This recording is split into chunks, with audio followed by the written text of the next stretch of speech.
Just to give a quick overview about some of the things we're going to show today, WCS got a little bit of an update over the break. It's got some different looks and feels, and then it also has some new functionality that we'll be focusing primarily on, the personal availability link, which is a really exciting new feature that we're really excited about. And then just some other features that WCS has had for a bit, but that you may not know of or have used, and that can be really helpful when you're just managing caseloads or for advising. So we're just going to point a couple of those out.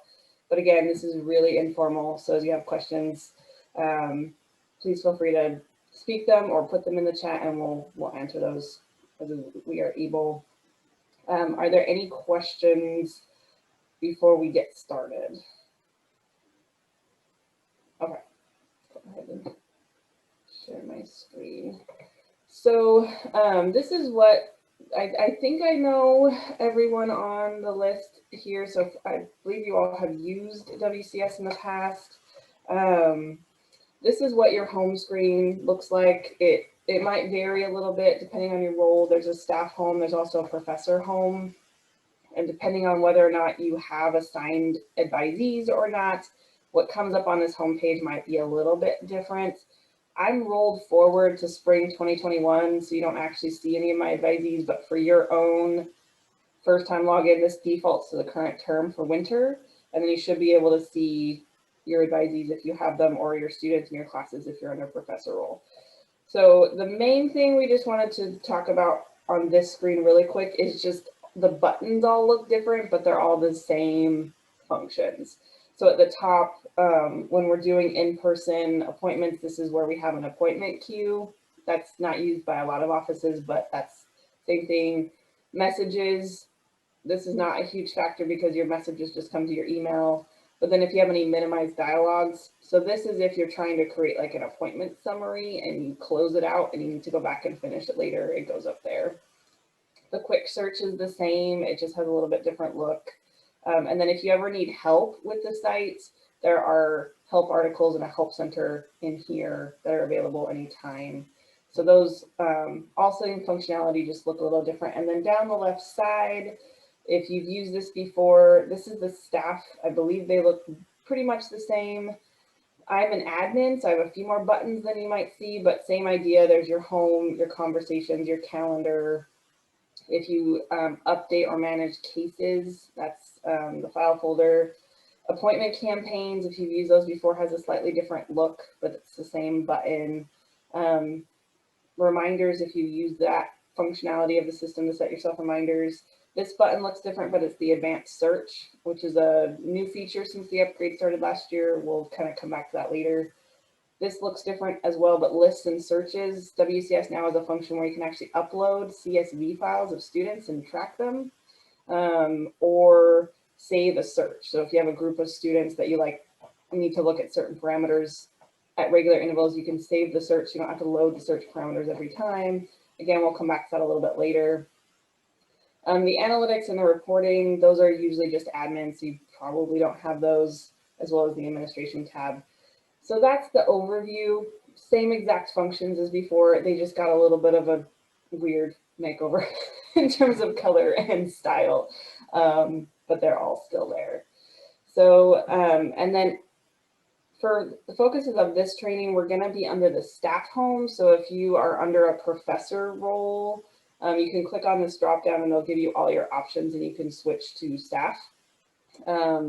You can still do things under the instructor role that we do under staff. I'm just going to focus on staff because this is the personal availability is primarily if you're sending this to appointments with a student. So it's a little bit different functionality than if you're using it under the instructor mode for like contacting students in your classes. If you have used the WCS system before and you already have availability set up, the personal availability length is really easy. If you have never used WCS before for scheduling, there are a couple of steps that you need to set up, just a one-time initial setup before the personal availability links will work. One of those is your calendar. So over on the left, the calendar icon, you need to sync WCS to your Google Calendar. It does not pull in all your details or anything like that. It just pulls in your free and busy times. that when you set up times that I'm available for this type of appointment, if it's free, a student can see it and schedule that time. And that's under this settings and sync button. If you're not sure if it's synced, you can click on that. And if you've already synced it, it will show the last time it's synced. And then there'll be an option to sync calendars if you've never done it before. And then, so that's the first step. If you've already set that up, then you're good. Then everything else will be under the My Availability tab of the staff homepage. So under My Availability, if you already had availability set up, the only thing you need to do is copy this personal availability link at the bottom. Everything else is already set up. Essentially what this personal availability link does is it lets you send out the link to students and they can bypass a few of the steps they had to do before. So beforehand, unless you were using an appointment campaign to tell a student to schedule an appointment, we would tell them log into the portal, click on the WCS button, click on get support, and follow through the kind of the traffic. And then now when they click on this, they'll still have to be logged into the portal because it's connected to single sign-on. But once they log in, it goes directly to the scheduling screen with all of your appointment options. So it just bypassed all of those steps. So you don't have to say, go here, go here, go here. You just click here. And then Marshall, you had a question on the calendar syncing. Sorry, yes, there's two options, two-way sync and free/busy sync. And I can't, can you speak briefly to what the difference is and which one we should use? So you want to do the two-way sync if you're using appointments, because the way that will work is when appointments are created, it'll show up an appointment on your calendar with all the students' detailed information. The free busy would just show whether you were, only shows your available, like times you're open. The two-way sync will allow the calendar appointments to show up on your calendar. I do want to double check that because sometimes the sync can be finicky. So Kelly and I will double check that and let you know if that changes, but I'm 95% certain it's the two-way sync. I just haven't synced my calendar in 2.5 years, so it's been a while. And so if you have never set up availability, or if you have availability set up, but you don't want every single appointment reason that you have set up in here to be on your personal link, up here is where you set that up. So for me, these are the different times I have set up for advising. So the way this works, to think of it, is you're not setting up each individual appointment slot time that you want students to have. You're setting up the chunks of time and the days of the week that students have options to select from. So because this connects to your Google Calendar, if you have it set up like I do, where I'm just open 9 to 4 for appointments, but I have meetings on my calendar Thursdays at 1, it will not show Thursdays at 1 as an appointment option to students because it only shows free times on my calendar that align with my appointments. Now, if you only see students on Tuesdays and Thursdays, like if you're a faculty and those are your office hours, or based on your availability, that's just the time that you've set up for students, you can set up your availability to be specific and only show those days and times. Another thing you can do that some people like is if you are setting up availability for something specific, like one specific reason, you can set it up to be only Mondays. So you have a lot of customization on once you can set your availabilities up. We've found that it's easiest just to set it up for all the reasons from 9 to 4 and then let it connect with the calendar, and we put our meetings on our calendar like we normally would. So in our office, we don't do a ton of work on the availabilities on an ongoing basis. We just kind of set up our general preferences at the beginning and then use our Google calendars to manage when we're not available for meetings and stuff. You will set up available times based by location. So if you have multiple locations, you would set up multiple availabilities. So right now, because we're virtual, our office, for example, has set up availabilities for phone appointment location and virtual appointment location. If you only want to have one location, you only need to set up one availability for that location. The second availability that you would set up is if you want different available times for different appointment reasons. If you're curious like how to set it up kind of more specific, let us know and we can talk with you kind of one-on-one, your specific situation. But when you set up an availability, you'll choose a few different things. You'll choose which days you want it to be for, the chunk of time you want to be available for, and then you'll set up if you want this to be available for a term, a range of specific dates, or forever. Unless you are doing this for a very specific cause, for a very specific reason, I recommend forever, because if you set it by term, then at the end of every term, you've got to go in and remember to set it up for the next term. And then your appointments no longer show up for students, and then they're frustrated about the system not working. But you can decide how long the availability is active. There's this checkbox right here to decide whether or not you want that availability to be in your personal availability link. So like, for example, I know there are a couple departments on campus that send out appointment campaigns for very specific purposes, like a required first year appointment, but they don't want that option to show when students are scheduling. So in that case, you would uncheck the box for that availability, so it doesn't show up when students are self-scheduling with the link. And then under what type of availability, right now, this is just appointments. When we're back in person, if you ever decide to do drop-ins, that's another option. You can have it be for drop-ins and or campaigns. And I'll kind of explain the difference between the appointment link and the campaigns in a minute. We have a few different care units now. This is a big difference between last year. So for anything related to faculty or advisors, you're under the advising care unit. We have a financial services, that's only the business office and financial aid. And then we have tutoring. I don't know why other is showing up there because I don't think there's anything under other. So you should be under advising, financial services, or tutoring. But then you pick your location, and that's where you can decide if you want to be advising center or if you want to, when we're physically in person, you would pick your physical location. So advising center, for example, or for faculty office. And so for the purposes of right now, most of people for virtual. And then under this drop down, this is every service reason we have available in the site at the moment. So we've tried to organizing it by putting the department at the front. So for example, if you're part of MSSP or SEP, that should be at the front of the appointment reason to make it easier to find. And so that would be, you would want to say which of those appointment reasons you want to be available for.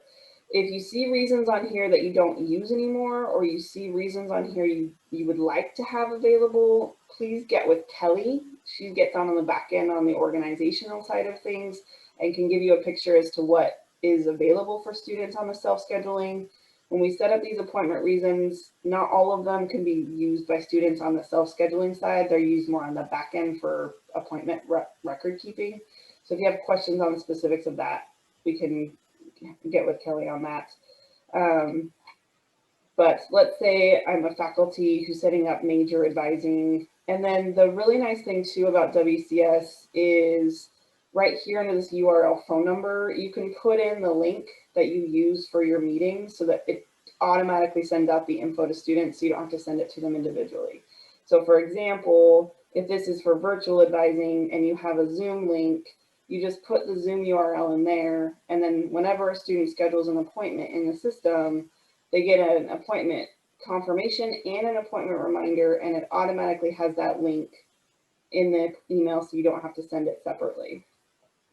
You can also do that if you're doing a phone appointment. So if you're setting up that as your location, you want to have phone appointments available, you just put your phone number in that spot, and then when they get their confirmation email, it includes the phone number for the appointment. The other nice thing that they added for the upgrade when you're setting up your availability is you can put in custom instructions for your connecting to you or things that they need to prepare for the appointment. So one of the features where this can be really useful is if you have a certain type of appointment that you want students to do specific things before they come in, you can set up an availability specifically for that appointment reason with a custom instructions. If you're doing just kind of generally, some recommendations is for virtual appointments is to give them instructions on what to expect for the virtual. This meeting will be in Zoom.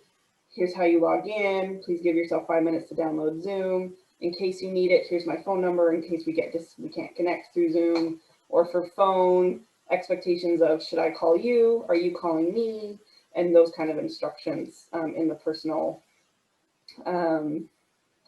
So Luann, to answer your question about do they see all the options or the virtual option, if you are sending them your personal availability link, they will only see what you have set up availability for. So if you set up availability for virtual appointments only and you send them the link, they will only see the options for virtual.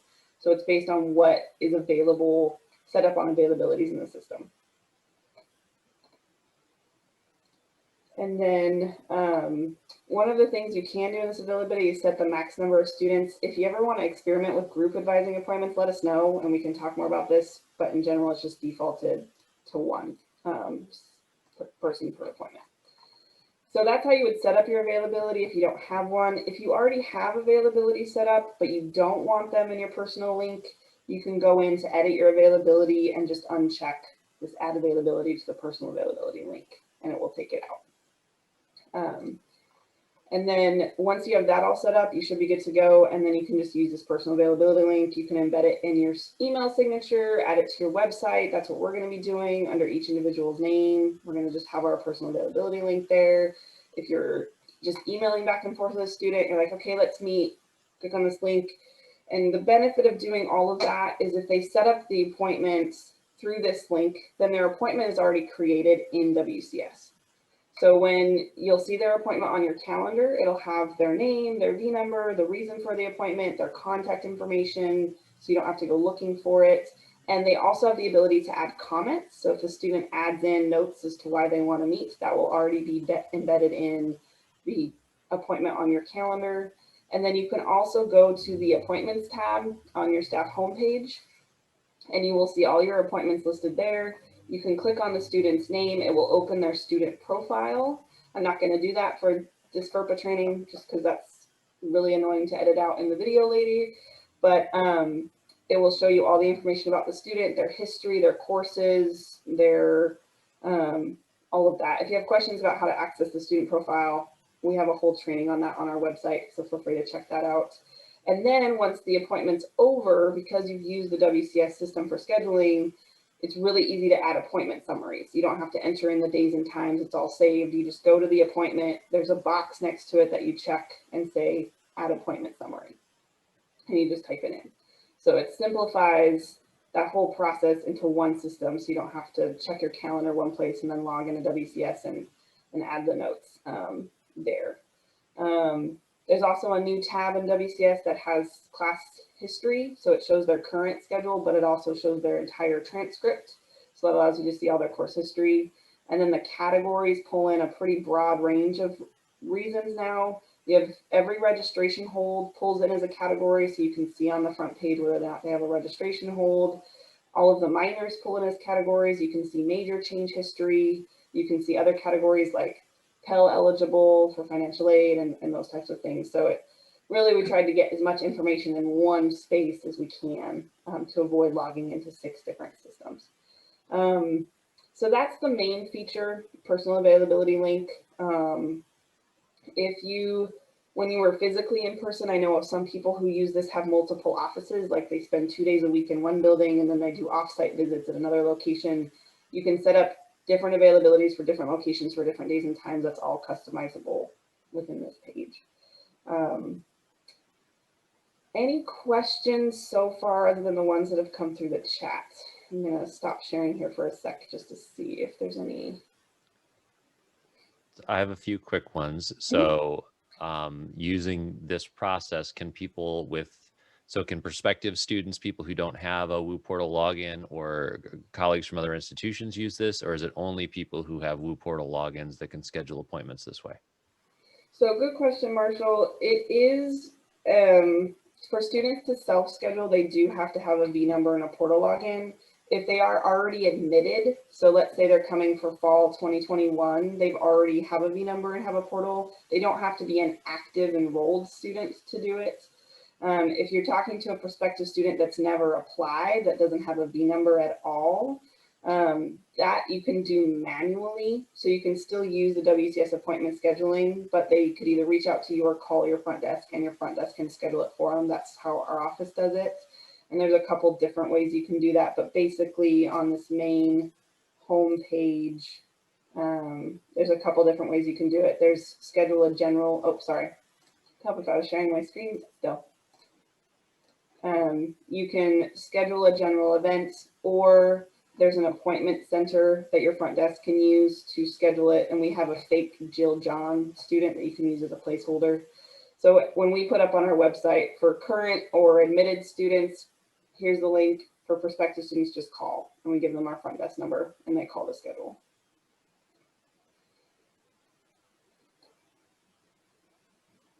Did you have other questions, Marshall?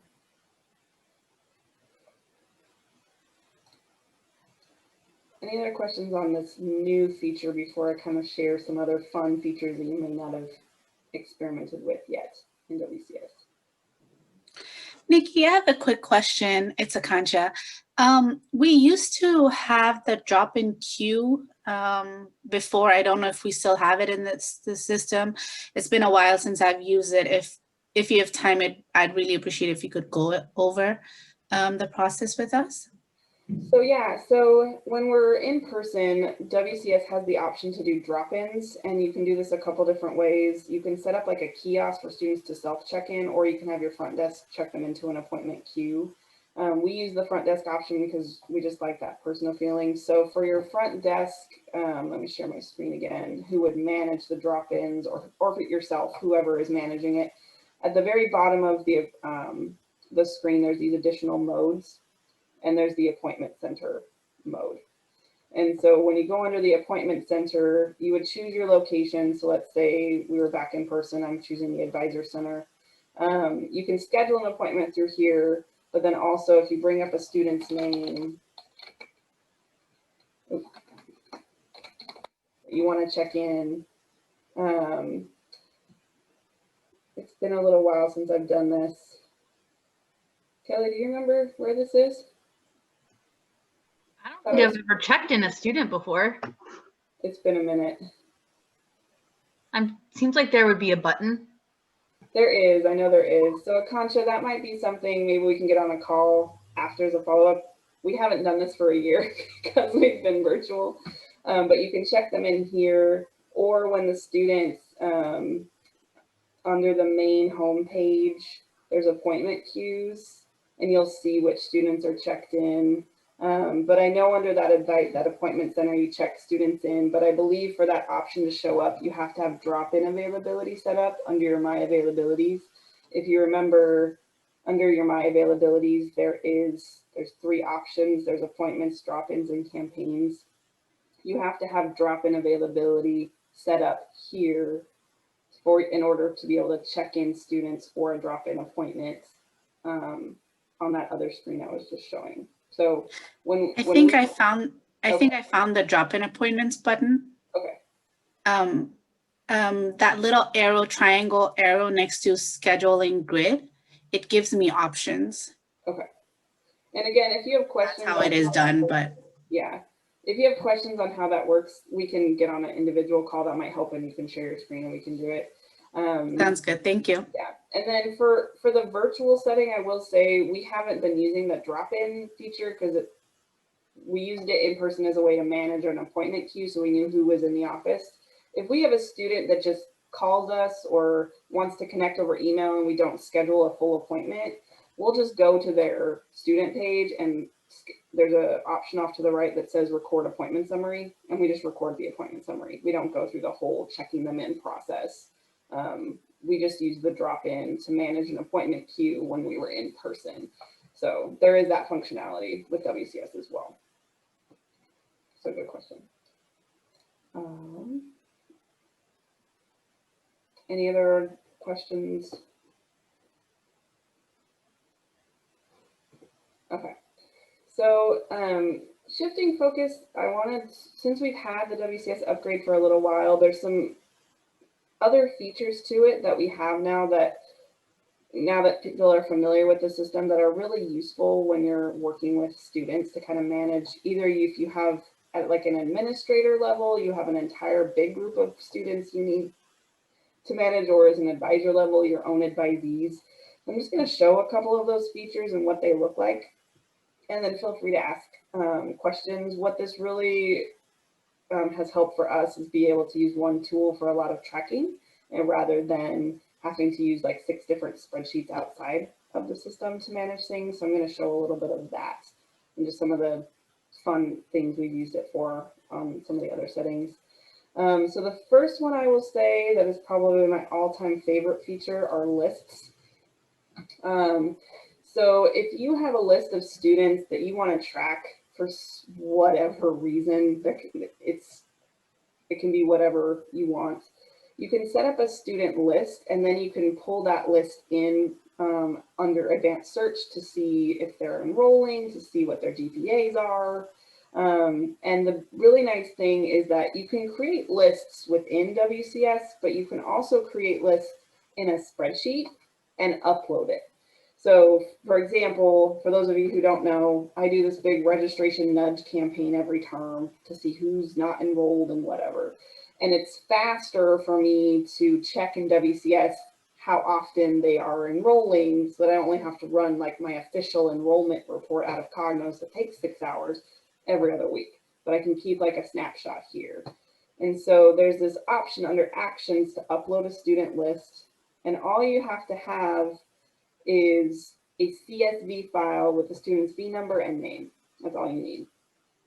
And if you created a list already, you can add them to a list, or you can do a new student list, name the list, and then let me go back. So let's say I want to add to my winter 22, want to add minutes confirm, you choose the file. I'm not going to do that because I've already got them. And then it'll guide you through the process to upload the CSV. And then once you have that list, you can go in here and see the full list. But then you'll also be able to see that list under your homepage, under my assigned students. It will have lists available there. But where that really comes into play is the advanced search. So this is the other favorite feature of the upgrade. And depending on your job role and need to know for FERPA, you may have slightly different levels of searching access on this screen. So if you don't see all of the drop downs on the screen, that might just be because you don't need to based on your FERPA. If there's things that I show you like, I should be able to do that and you can't, get with Kelly and we can make sure that your user role permissions match your job description and FERPA role access.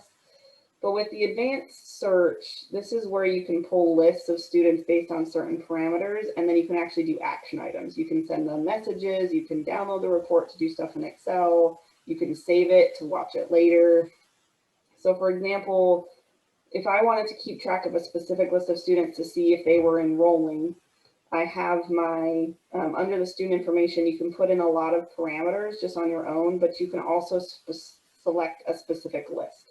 So that list I just created to use to track students, I can now say, okay, I want to look at students who are on this list, and then I want to look at other things. So I can then look at their enrollment history and say, okay, how many of these students are now enrolled in winter 2021? But you can also narrow it down other ways. You can do categories, which there's lots of different categories there. You can do tags. I think financial aid is the only one that uses these, so that might be specific to them. You can do area of study. So if you didn't have a specific list and you wanted to pull all the students, let's say you're an administrative program assistant and you want to pull all the students who are in your division that are not enrolled for the next term, right? So I can see Jenna's name on my list, so I'm going to just use Jenna as an example. So let's say we have a list of students, they're enrolled winter, we want to know if they're not enrolled in spring. So we would say they're enrolled in winter, not enrolled in spring, and then major, I would pull in all of the major names for that particular division, etc. Or you can also pull in concentrations or just the whole college. And then you would just do a search and it will give you a list of the students who are not enrolled. Again, for FERPA, I'm not going to do that search because that's going to show lots of student names. But after you do that search, there will be an option, an actions drop-down menu where you can send them a message, you can export the results, you can save it to a student list. So if you didn't already upload a student list, you can save a specific search to be a list of students that you watch and that you just can kind of check in on over time. And there's a pretty broad range of things you can do. You can check performance data and this pulls in high school. So you can actually look at past performance as well. Min GPA, max GPA. Are they taking a specific class? So in winter, are they enrolled in a particular section of a class? You can pull in that. You can also pull in, so for those who are administrative program assistants or manage advisor assignments for your department, I'm going to take off some of these other filters, but so let's say you look at students enrolled for winter 2021, and you want to see if a student has an advisor assignment or not. So let's say, you know, MSSP, Akancha, you were asking questions. If you want to know if a student has a relationship with an MSSP advisor, but they are in the MSSP program, you can put in MSSP as your category, say student has a relationship, no assign MSSP advisor, and do a search. Or the other way around, if you want to say, let's say Luann, you get sick, right? And they're going to email all your students for you and say, Luann's out, if you need help, email Anna. You could say, I want to see all of Luann's students and run a search. Or for departments that are doing advisor assignments every term, you can say, okay, who doesn't have a major advisor assigned? And you do a search and they'll give you a list of all the students enrolled that term that don't have an assigned advisor. Just a couple notes here. Just make sure you are only pulling data that you have a need to know for. So if you're assigning students for advising and you're in the, you know, health and exercise science division, put that in as your major so your list filters to those students. Just know that FERPA rules being what they are, we have a lot of fun tools in the system, but just a caveat, only use it for searching students that you have a legitimate need to be searching for. I know I'm preaching to the choir here, but that's my fun advisory statement. So this is a section that can be kind of fun to play around with. And if you are an advisor just with your own assigned advisees and you don't need to pull in specific majors or things like that, there's also a really fun feature at the bottom here that just says My Students Only. So if you want to see your assigned advisees that have a term GPA from fall term below a 2.0, you're concerned about your students, you want to check in on those, send a little nudge to those who didn't do well last term, you just do that term data and then search My Students Only. So there's a lot of functionality here at the advisor level to like tailor specific groups. There's a lot of functionality here to like an administrator level to be able to track students' progress through programs or enrollment and things like that. One of the other fun things that we added as a category with the upgrade is graduated. So if you are doing advisor assignments, for example, and you want to, you don't want to worry about students that have graduated, under the categories, if you hit the plus, there's an option for none. So you can say in here, I don't want to pull up any students who have graduated. And then, or if you want to see which of your students have graduated, you can do that as well. So lots of fun features. I use this advanced search probably every day. And it's been really, really helpful for getting information in a lot simpler format than a lot of the other user systems we have on campus, like Cognos, which is not fun. If you're using this search a lot and you have like a specific search that you do every term, like let's say every term you want to look at a list of your students who have graduated for your department, once you've done a search down at the bottom, there's a save button. Now I put in a bunch of random filters so nothing was going to come up. But once you've done a search, all those parameters that you've put in, you can save it, you can name it. And then once you saved a search, it'll come up here under save searches. You just load that, the lists or the advanced search functions that I was just showing.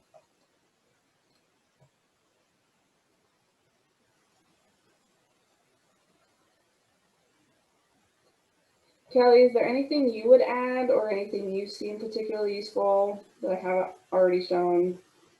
You did a lovely job. I will say the one thing that you can do from lists is you can also do appointment campaigns.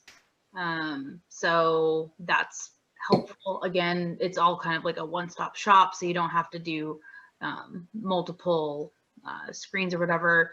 Once you get your list in the actions drop down, you can do an appointment campaign. Then you can customize what that message is and send that out. and that can obviously include your personal link, and so then they can see your availability. So that's pretty handy, but that would be the only thing that I would add. Yeah, so an example of that, like I have a group of students that I advise, half of them are exploratory, half of them are pre-nursing. I'll send different information to different groups depending on what I need to send them. So for my pre-nursing students, I created a list so I know which of my students are pre-nursing. So when I need to send them something, I can just come in here, click on the list, which I'm not going to do. And then there's an action drop down there, like Kelly was saying, where you can send them a message. But that did remind me that I forgot to come back to talk about what's the difference between a personal availability link and an appointment campaign. So in the past, before we got the upgrade to include an like a personal availability link, right here, the best way to get a direct link to students to have them schedule an appointment was through an appointment campaign. And essentially what an appointment campaign was, is you'd select a specific group of students, whether it was your assigned advisees on the homepage or through the search, and under the search, you can do actions and send appointment campaign. It would send that group of students a targeted email with custom text that you can edit however you want, and a custom link for that appointment reason. So it's very specific for a very specific purpose. So it's a little bit narrower than the personal availability link. Blah, that's a tongue twister. That might give you options for like 4 or 5 different appointment reasons. And so if you just have general availability all the time and you want students to be able to easily schedule, that's a personal availability link. If you have a specific group of students that you need to meet with and you want to be able to track the progress of who's coming in and whether or not they've come, that's where you would use an appointment campaign. Because the appointment campaigns have the option to show you stats of how many students have come in, which have not. And if they haven't come in, you can resend the appointment campaign to only those students who haven't come in. So that's where you would use the appointment campaign. I see a few questions coming into the chat. And then, so for example, each term, advisors in our office send out an appointment campaign to the students they need to meet with for advisor holds. And then after 2 weeks, if those students haven't come in, they'll just resend the appointment campaign. So they don't have to go through their list of advisees and be like, oh, I met with him, but I haven't met with her. I've met with them, but they still need to come in to see me. The appointment campaign just allows you to resend it to that specific group. The other thing about an appointment campaign is that it's not limited to just one person. So for instance, I send out an appointment campaign to every student who's on academic warning. And so I can include all of the advisors in my office that can meet with those students. So then when they click on that link in the campaign, they'll see all of that availability. So there's going to obviously be more times available instead of just sending it for one advisor. So that's often nice as well. Yeah, that's a really good point, Kelly, especially if you work in a role where you're managing appointments for more than just yourself. And then the other thing you can do with an appointment campaign is in the system when we set up appointment reasons, so like SEP or MSSP, give specific reasons for students to come in. There's a default time that's already set up in the system for what that time, like the length of that appointment can be. In an appointment campaign, you can change that. So you can say, well, I normally do these appointments for 30 minutes, but for this particular cause, I really need more time and I want to set up for an hour. In the appointment campaign, you can decide how long you want those appointments to be, and it will override like the default setting. So it gives you a little bit more customization. So for example, normally when we meet with new students, it's just a default half-hour appointment. But when we were doing virtual SOAR last summer, we realized the first meeting with a student who's never been through the process before, it cannot be 30 minutes, it needs to be an hour. We were able to set that up in the appointment campaign and have it be for an hour. So you have a little bit more customization on the appointment campaign.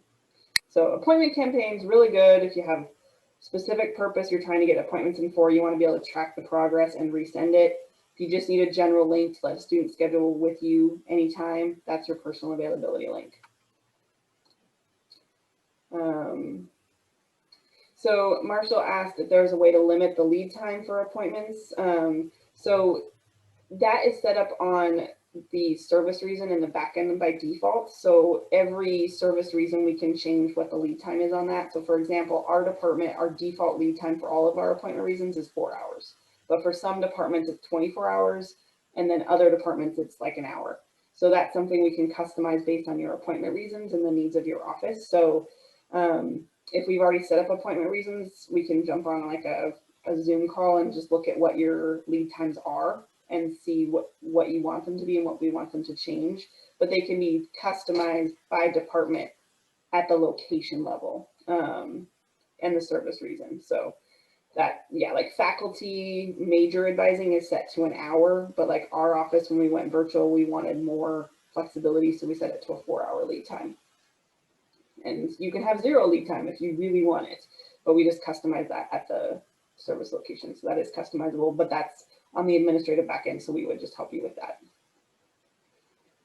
And then I'm also just going to read it out. There was another question in the chat, but I want to read it out in case someone's watching this video later. There was a question on with the advanced search, if you can export the report into an Excel, and the answer is yes. And when you export it to an Excel document, you can decide which columns of information you want to include. There's a pretty broad list of columns like GPA, major, categories, all of that that you can include with that report. So like something that I found really useful, Excel has a lot more capabilities in it, obviously, to do data filtering and things like that.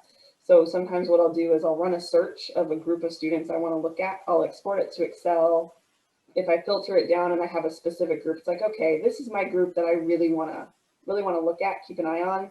I'll save it as a CSV file and re-upload it as a student list. And then I have my targeted list to be able to keep an eye on. And yeah, that's basically the main things we wanted to show in this training. So the remainder of the time is just any Q&A, or if anyone has personal experience using WCS that they've really liked, features that you really like that you'd want to share as like a community learning group. That's we still have a little bit of time if there's any, if anyone wants to share or just ask any more general questions.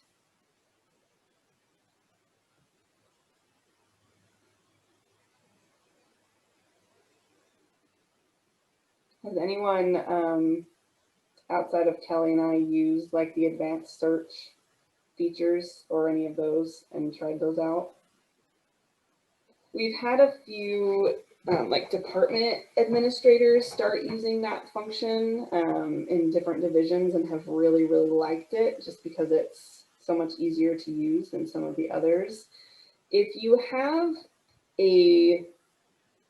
like a student attribute that you look at, so let's say, like I'm gonna pick on Jen because she's new and she knows that this is coming. Jen just launched a new program.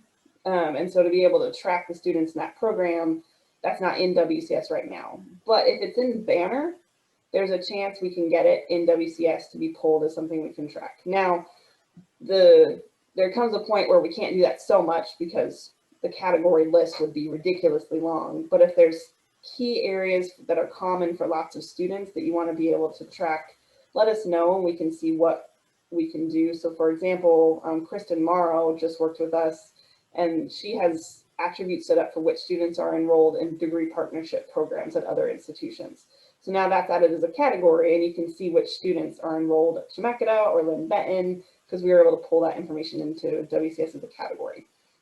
So if you're finding in your work using the system, you're like, wow, it'd be really nice if I could do a search on this particular category, let us know. We can have a conversation about whether or not that's something that we can pull in or would be worth pulling in.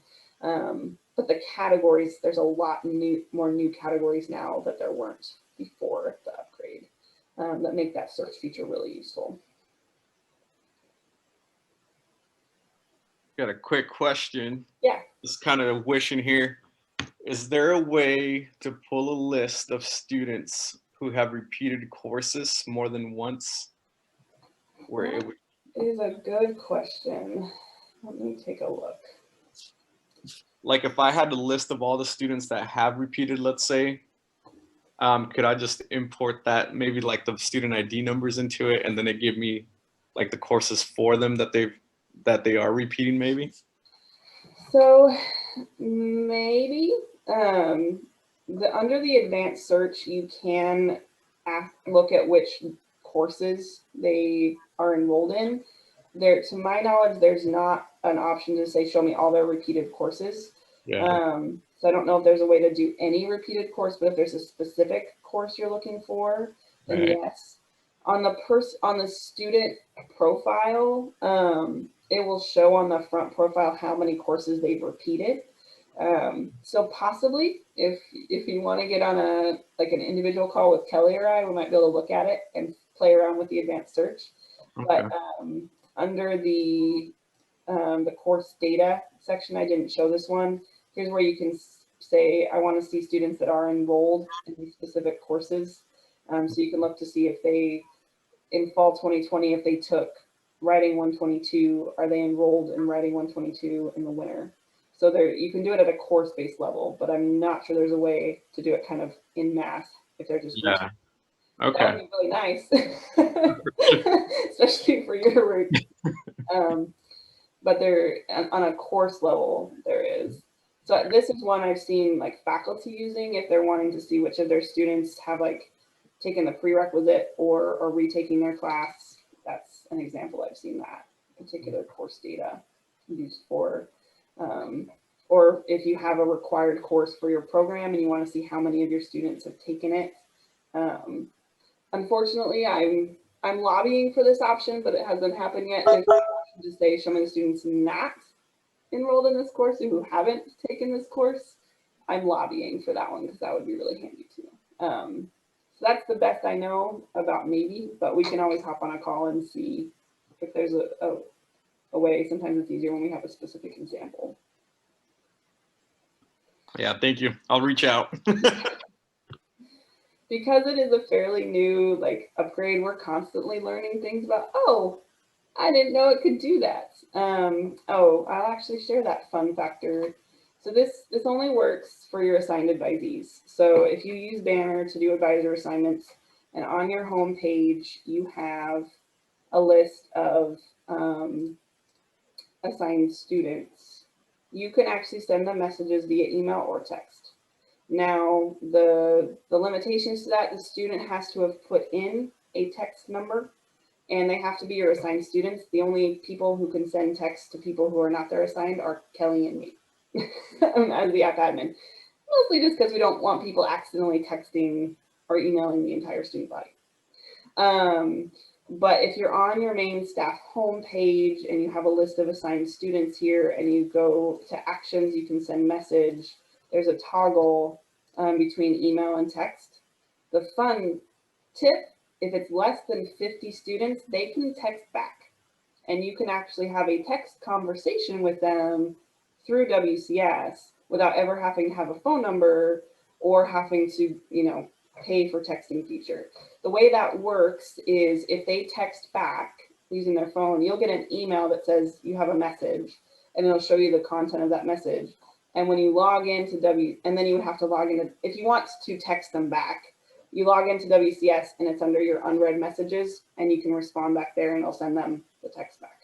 So we have started doing that more. It's not a lot of students that do it, but one thing I've found the text feature really useful for is when I can't get a hold of a student for an appointment. So let's say we have a Zoom appointment set up, they're not logging into the Zoom room. If they have, when you're on a student profile over here on the right under student info, you'll see if they have a cell number listed. If they do, I'll send them a message to say, hey, this is Nikki trying to connect for our appointment. Call me. Here's my number. And have them call me. I had an appointment just the other week that I was having issues with my phone. I couldn't dial out. I sent them a text. They called me within a minute and we were able to have our appointment. And then I had another student. I was having trouble getting him to read his email. I sent him a text and we texted back and he was able to reschedule his appointment. So that's another fun feature. It has to be for under 50. If you send it to more than 50 students, it's too big of a message and they can't text back. And students at any time can opt out of texting. So if a student gets a text from the WCS and they're like, I don't want these texts, they can opt out and they won't get any more. But you do have that option for your assigned advisees only, if that's something you do in Banner. So how do students, how are how do students go about entering a text number? Is it something that we do for them, or do they do that on their own? Gotcha. So if the student can't initiate it, they would only respond to a message that you send out. So if I tested this with one of our student workers, it comes from like a 6-digit number. I don't think it's a set one every time. So I always put in the message who it is from, because it's not like, it doesn't say like Western Oregon or from. So I'll always say, hey, this is Nikki at WU. It's like 160 character limit. So you do have to initiate the text and then they can text back. They aren't able to send it first unless you've already sent out one, and then they go back through their chat history and respond. So it does have to be, so there's no specific number you give a student. They would just respond back to the message that you send out. So that's good info, but let me restate my question. So there are students who do not have a text number in, correct? Oh, gotcha. Students that do. How does the text number get in, and how might a student add a text number? Gotcha. If we don't So that number comes from Banner. So there's 2 places that I've seen students be prompted to add it. One, every term when they go to add classes in Wolf Web, they're asked to verify their phone number. So that's one place. 2, when they make appointments through WCS, they can add in their cell phone number to get text reminders for their appointment. And once they've entered that cell phone number in to get reminders, then their cell phone will stay in the WCS system. So those are the 2 ways I've seen it added. So the more people using the WCS appointment availability actually gets more students putting their numbers into the system to use for texting. But if they're using it when they're updating their phone number, just the general registration process should come in too. The thing that I think the reason that not every single student has a cell phone number on file is because we use Schedule Planner now. They don't have to go through like the add or drop page to register. They can go through the cart. And so I don't think as many students are being forced through that funnel. And we didn't have the text messaging feature turned on until about 6 months ago. And so numbers were not coming through Banner before as cell phones. But so yeah, that's how they would get their number in. And then you mentioned students get a confirmation email.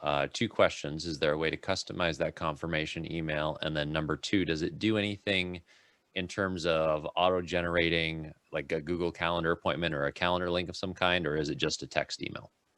So I believe it does a calendar. Let me look and see if I can find an example in my own email really quick.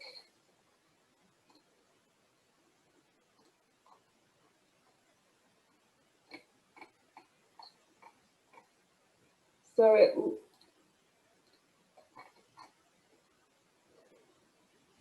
let me look at something really quick, Marshall, and then that might help me with answering your question, because I've never actually seen what it looks like from the student side when they get an appointment reminder before.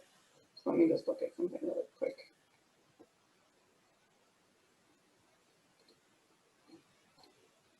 To answer your first question in terms of customization, yes, you customize it with the custom text under your availability. So when you're setting up my availability and there's that special text box, that's where you put in any customization you want for your appointment reminders. It'll have general information in terms of you have an appointment scheduled this date and this time, and then any of the other text is what you put in that custom text box under the my availability.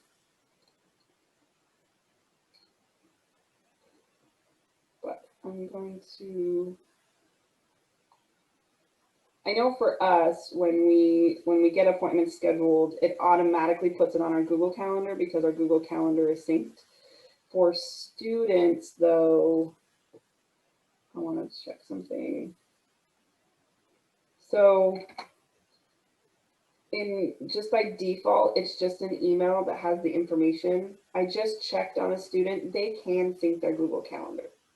So if a student wanted to sync their calendar to WCS, then it would set up, I'm guessing, we don't ask students to do this, it would set up that appointment by default on their calendar. But this is an example of what hold on one sec, an appointment reminder email looks like. I'm trying to get rid of sensitive information here.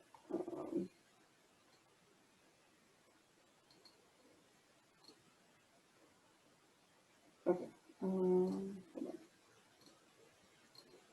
So this is an appointment reminder email I got for an appointment yesterday. So it tells me the time and day. These additional details, that's that personal custom text that you enter into the My Availability tab.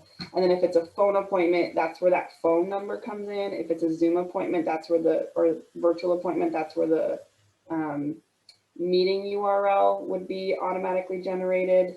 And then if you scroll down, it has more details about the student's name, V number, contact info, but it's just text in terms of a reminder. There's not a link in this that I can see that allows them to edit to their calendar. Okay, thank you. But as I briefly mentioned, the one thing they can do is set up, so by default, it's all email reminders. So they'll get an email confirmation when they schedule the appointment and then an email reminder a few hours before the appointment. They have the option to opt in with a checkbox to get a text reminder as well. So that's an opt-in. They have to select that. But there is that option to get a text reminder. And I believe they get the text reminder an hour before the appointment. And I realize we're right at time at 4. So I think a few people have topped off, but thank you so much for coming. And if you have any more questions, feel free to reach out to Kelly or I. We do have a dedicated Wolf Connection System email now. So you can email wolfconnectionsystem@woo, and that just allows us to kind of track it all in one place. But any other questions, let us know. And we're happy to help. Thanks, everybody.